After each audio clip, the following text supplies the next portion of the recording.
Get your butts out of here. Yeah, today isn't a day for yeah, but, or psh, if only. No. Today is a day for hope, for optimism.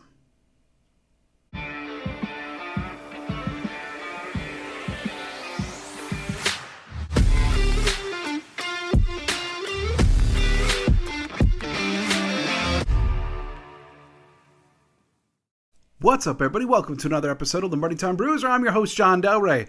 Like I said, today is the day where we are diving into hope to optimism for the 2023 Green Bay Packers. What are the 6 big reasons? I'm sure there's more out there, but what are the 6 biggest in my mind as to why we should enter this season feeling okay? Even in the season of transition, even in this season of change and a new generation being brought forward to us Packer fans by the organization. Before I dive into those 6 reasons, I do have to step into reality quickly, though, because there was some injury news today. For one, Romeo Doubs returned to practice today with his hamstring injury. Certainly bodes well for his chances of playing on Sunday. However, Christian Watson, not so much. He sat out of practice again today with his hamstring injury. Certainly doesn't bode well. Now, Matt LaFleur said yesterday that they'd give him until Sunday to get better, to get in more into running shape, but it's not trending positively if he can't participate in the Thursday practice. Keep in mind that the Thursday practice is the last quote-unquote real practice for the guys, as tomorrow is generally just more of a lighter walkthrough style thing, depending on how LaFleur structured this opening week. Other notable injury news, David Bakhtiari. Now, there was a very quick minute there online and on Twitter where everyone was very concerned about David Bakhtiari because he didn't practice again today. Historically, even last year when David Bakhtiari came back from his knee injury, he would at least get in the Thursday practice, then take some days of rest, then play on Sunday. Well, he hasn't practiced since August 30th, as Tom Silverstein pointed out for the Milwaukee Journal-Sentinel, and he didn't practice today. When Matt LaFleur was asked in his press conference, LaFleur, of course, played coy, saying, he's banked a lot of reps, he doesn't necessarily need practice, but that he expects him out there on Sunday. When David Bakhtiari himself was asked, he made a joke about how he doesn't want to get fined, but I don't really need practice, right? Well, truth is, August 30th until the first game is a long layoff. I will feel much better if we know that this is a part of the Packers' plan and not necessarily that he's facing fluctuations in how that knee has been doing. Regardless, the fact of the matter is he did not practice today. He may very well practice tomorrow, though, which would put him on a very strong track to Sunday. Even if he doesn't practice tomorrow, he still very well might go Sunday based upon, the language that everyone used. But this up and down situation is going to be quite taxing all year, and I do very much expect it to be the norm. Hopefully, though, he settles into a pattern like he did last year at times of just plan on him practicing on Thursday and that being it, and then getting out there on Sundays. Let's get into at least an established pattern, and then some of those worries can subside. Other than that, nothing huge in the injury news of the day. Joe Barry did mention that Rashawn Gary is going to be on a snap count come Sunday, but just how large that snap count is probably won't be determined until they get closer to Sunday. So, good news there as well. Now, 6 reasons for optimism for the Green Bay Packers. Yesterday, I started off one of the reasons to be concerned with Jordan Love and his inconsistent accuracy on deep balls. Today, let's take a look at the rest of his game, the totality of Jordan Love's preseason. 21 of 33, 193 yards, 63% completion percentage, 3 touchdowns, no interceptions, 109.8 QB rating, 86.7 PFF grade. That was his preseason through all 3 games. But what's more was a lot of his technique. His footwork looked much improved over bits that we've seen earlier in his career. His decision-making, while not always perfect, was complemented by J.T. O'Sullivan at the QB school, Kurt Warner, Dan Orlovsky. Many of the national QB pundits that are out there have talked about the success that Jordan Love had in identifying the defense and throwing to the correct receiver all preseason long, which was one of the major question marks for Love earlier in his career and coming out of college, was his ability to make the quick decision. If he's doing it well now and in the schedule of the offense, that bodes incredibly well. Beyond just those 2 things, though, you have to look at also the advanced aspects of playing quarterback. What are his eyes doing? Remember, a few weeks ago, Dan Orlovsky, and this was on Probably the most notable incompletion of Jordan Love's preseason. I'm completely blanking now on which game it was, but I think it was a Cincinnati game where Musgrave is crossing open, and it would have been a big play, and Love just straight up misses him. And then Dan Orlovsky of ESPN came out with a whole video breaking down that the reason why Love probably missed that throw is because his eyes were trying to do too much, trying to hold off the safety. Jordan Love having active eyes and trying to place defenders with his eyes is something that he's actually done well dating all the way back to last preseason. And now we're seeing the maturation of this trait get better. Now, in that one particular throw, it's not exactly the best example because he missed the throw, but nonetheless, that's a very advanced technique of playing quarterback. And I know you're thinking like, well, yeah, he's in the NFL. It should be. It's not the case for everybody. So that is certainly something notable, something commendable, and something very optimistic with an eye towards the future. Now, one other thing that I want to point out about Jordan Love's preseason performance is Matt LaFleur all offseason long was asked about how is the offense going to be different without Jordan Love? Like, are you going to go to the middle of the field? Or how's it going to be different with Jordan Love? I'm sorry. And Matt LaFleur always played very coy, saying, well, with Aaron Rodgers, it was our offense. But the truth is, we know that Jordan Love is already going to the middle of the field more than Aaron Rodgers appeared to want to do. We know that they're not waiting until the last possible second on the play clock every single snap. We've also seen some more creativity coming out of the huddle, specifically more so in practices and games, to this point than we had really seen in camps prior. All of these things are notable because this is much more of what I would call the LaFleurian offense than what we had seen previously when Rodgers and LaFleur were creating compromises and hybrid offenses between what Rodgers liked and LaFleur's core principles.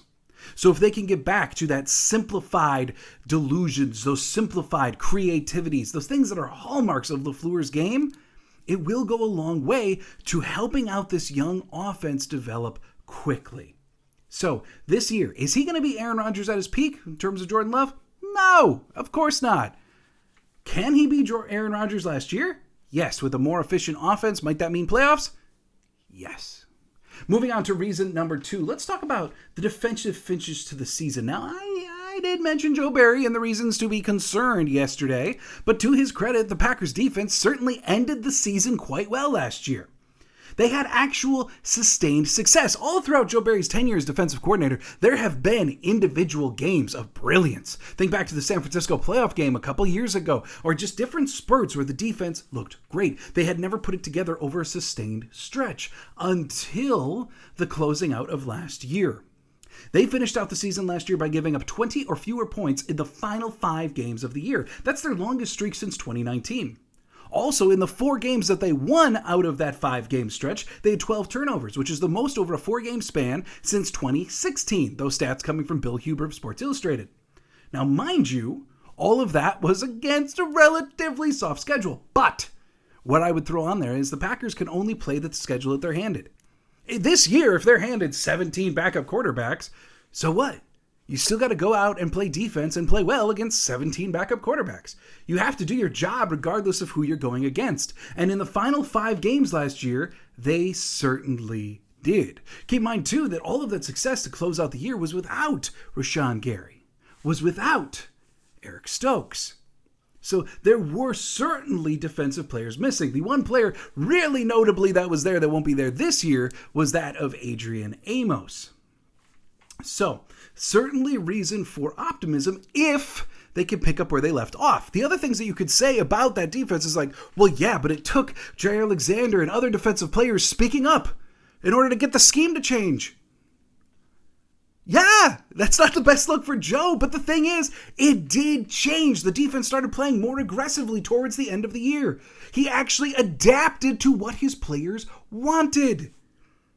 I know that might not be the sign of the most brilliant coach in the history of the world, but it does point to someone who may be adaptable and listening to his players, hoping to achieve success. That, to me, with how much talent the Packers have on the defensive side of the ball, is a positive sign for the future.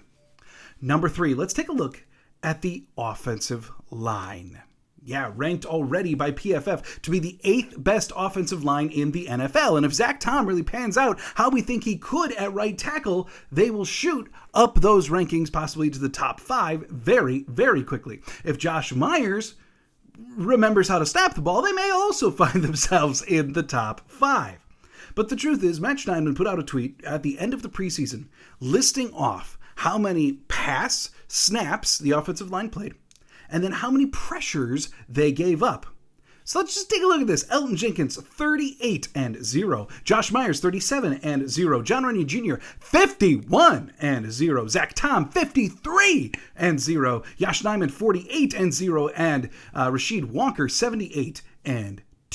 They were the top PFF passing grade in terms of pass blocking in the NFL in the preseason by a full 9 points.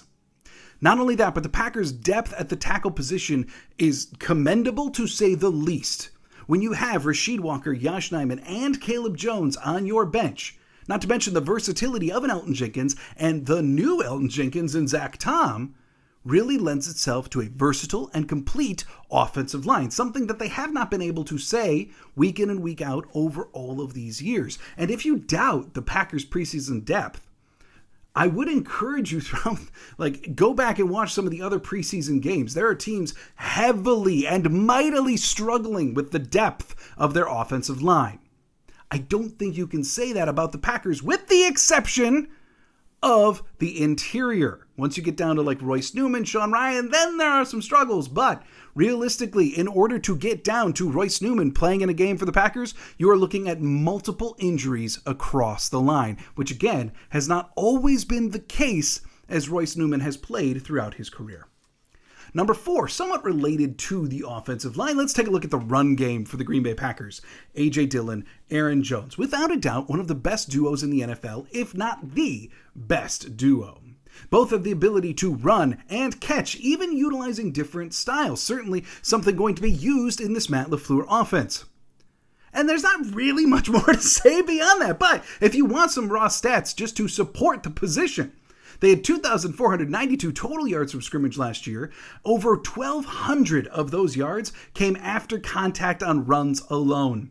They had 9 rushing touchdowns, 5 receiving touchdowns. And if you're curious about EPA, if you're an EPA believer in terms of the advanced stats and what they mean, the Green Bay Packers finished 9th in EPA and 3rd in rushing success rate, meaning when they called a run play, would it be deemed as a success in terms of the yards gained? They were 3rd in the NFL in that. And that was in spite of a number of shuffling going on. If you recall the offensive line at the beginning of last year, it didn't look like the offensive line at the beginning of this year. There were questions about Elton Jenkins, David Bakhtiari. There's tons of swapping and switching and all that stuff at the beginning of last year. And still, throughout the course of the season, the run game performed the way that it did. Now, speaking of the offensive line shuffling, and it feels quite odd bringing this up on a day where I've got to talk about how Christian Watson missed practice, how Romeo Doubs finally returned to practice. Well, overall, I think right now you've got to take a look at the Packers' health and say, it's pretty good. Yes, hamstring injuries for wide receivers can linger. They can. But nonetheless, they survived throughout the preseason. Really, they got Rashawn Gary back. And the 2 that they lost to injured reserve were Tyler Davis and Luke Tenuta. Now, Luke Tenuta was probably going to be on their offensive lineman somewhere 8 to 10, realistically. And then Tyler Davis was either their 3rd or 4th tight end. On the depth chart, roles, of course, are a little bit different there. Yes, Tyler Davis was a very key contributor on special teams, and I've talked extensively about ways that the Packers may look for someone to replace him, etc., etc. But nonetheless, if you can make it through the preseason and camp and OTAs and get Rashawn Gary back, get Eric Stokes closer to health, and really only have the 2 massive injuries on your team be your number 3, maybe 4 tight end, and your offensive lineman number 8 through 10, in terms of health, that's a success. Asterisk, we'll see if these hamstrings linger. If they don't, if they're of the normal variety, if these are, let's say, quick returning injuries, like Doubs appears to be, he's in line to play now, then I think health is a massive success. And let's take a look at one final reason for optimism today. Now, I know. You've listened to this whole thing, you're thinking, there's more than that. He missed this. right? You could talk about the outright athleticism of the team. How they are bigger, faster, stronger, arguably, than the Green Bay Packers have ever been. Look, because in the last couple of years, you've got guys like Randall Cobb running around at wide receiver, Allen Lazard. These are not marquee athletes, right? You could point to that as a reason for optimism. You could point to the single play that Brian Baldinger for ESPN highlighted on his Twitter account where the Green Bay Packers defense swarmed the ball carrier. You could point to that and say if the defense does that all year, they'll be fantastic, like I did in a video last week. There are more reasons, yes, but when I think, why will the Green Bay Packers be successful this year? It's getting back to LaFleur's offense, it's health. It's these reasons. And one last one here. When looking at the defensive side of the ball, they have depth at the most premium positions defensively. Okay, Rashawn Gary's coming back. That means that they truly are 6 deep at the edge position. Maybe you don't want to march out Brenton Cox in week 1 as a rookie. I get that. Okay, you're still 5 deep. Hollins was certainly a competent player last year. You got first-round pick Lucas Van Ness, Preston Smith, Rashawn Gary, Kingsley Enagbare, who had a great preseason and is coming off a great rookie campaign of his own. So there's depth at the edge spot. And then corner. Yeah, they only kept 4 on the roster, but those 4 are pretty good. And Eric Stokes hopefully will be back sooner rather than later. Because you've got probably the best coverage corner in the NFL since 2019. If he doesn't hold that title, he certainly is close. Then you've got Rasul Douglas, Keyshawn Nixon, who proved a competent slot corner last year. And then at the 4th cornerback spot, you've got Carrington Valentine, 7th round revelation, who, frankly, in some ways, looks ready to play right now. You have depth at 2 of the most vital positions defensively on the field. And that does nothing to speak of the probably improved depth on the defensive line.